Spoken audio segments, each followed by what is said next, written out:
tere! Kui sina oled ka üks nendest, kes vaatab seda maailma enda ümber ja tunneb, et tal on tegelikult kergelt öeldes villand sellest, kuidas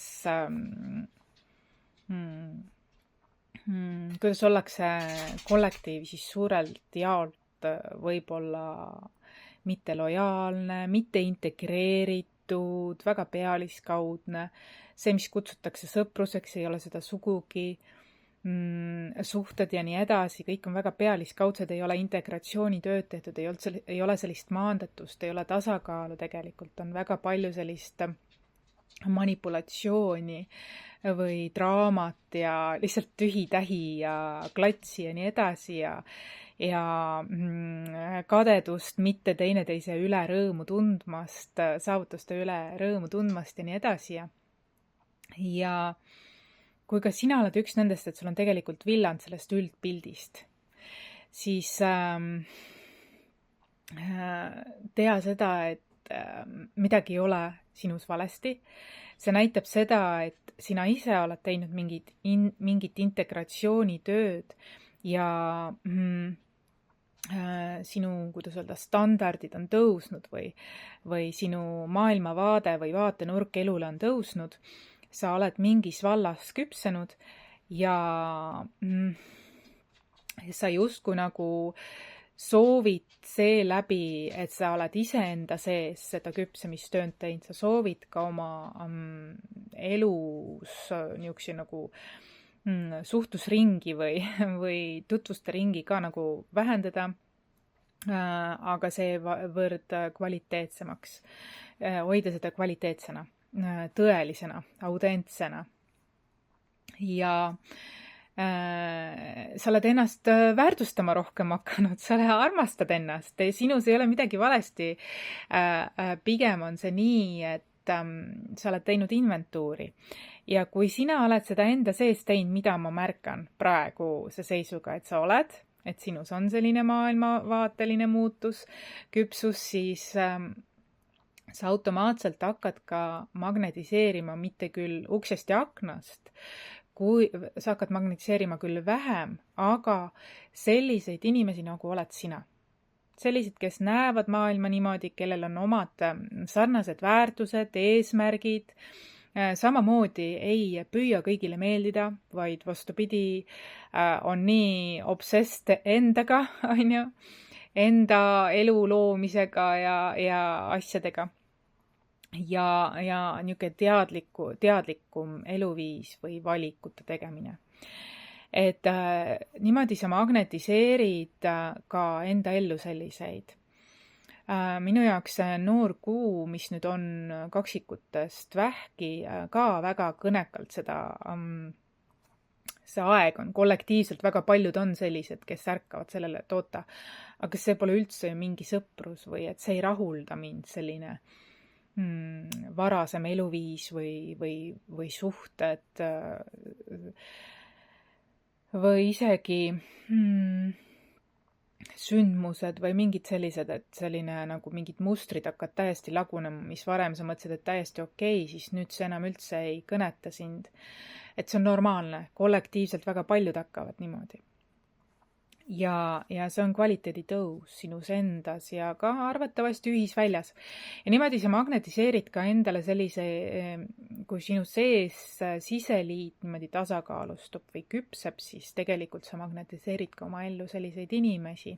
Ja ma tajun, et nüüd selle noorkuuga saab alguse selline, et rohkem sellised inimesed magnetiseerivad oma ellu selliseid sarnaseid inimesi, kes näevad samamoodi, et nad ei tunne tegelikult ennast siis enam üksinda vaata nii väga, et võib-olla varem mõtled, et oh my god, ma olen nagu see 10-5% maailmast, et siis nüüd see pigem hakkab kasvama, see teadlikkus ja nii edasi. Osho Taro kaardipakis on tegelikult see kaarika teadlikkus, et mingi kardin või sa näed inimesed läbi, kes sa ennem nagu naiivselt isegi nagu arvasid, et on sõber, siis seda ta kohe kindlasti ei ole, et ta võib olla hoopiski oma kasu peal väljas või manipulatiivne.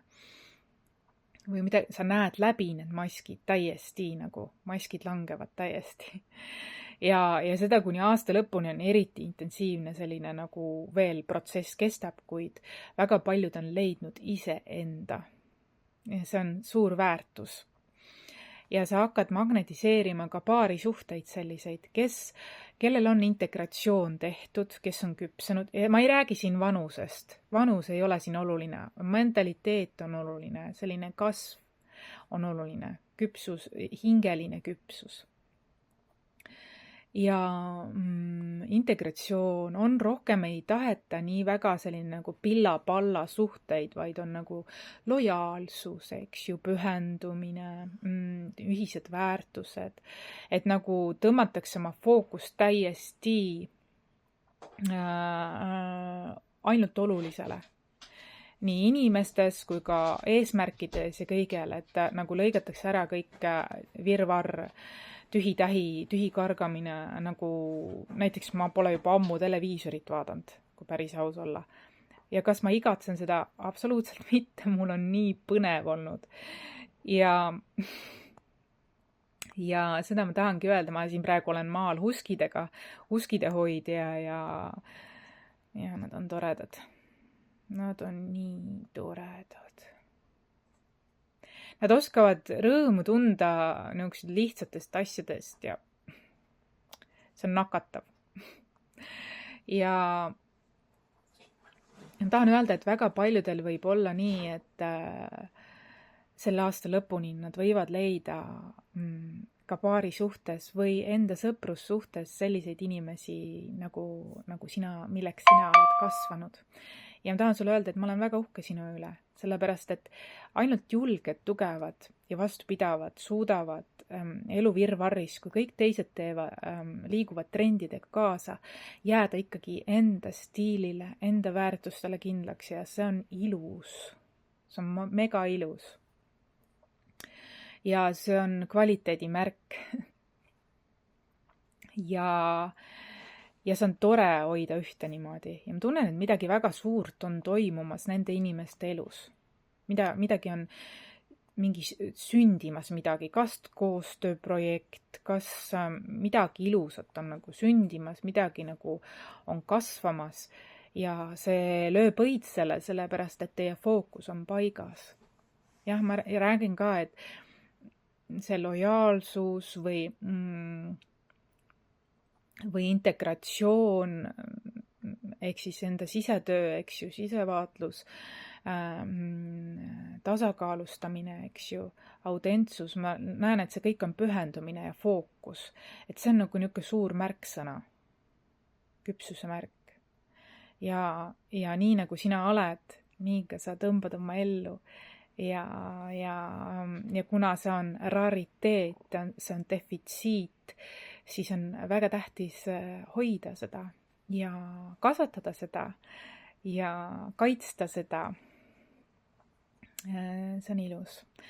Tahan sulle öelda, see oli siis lisasõnumiks sellele noorgu lugemisele, sest ma tunnen, et see üleminek on praegu nii. Ja see, jah, tuult purjedesse siis. Aga okei, kõike head.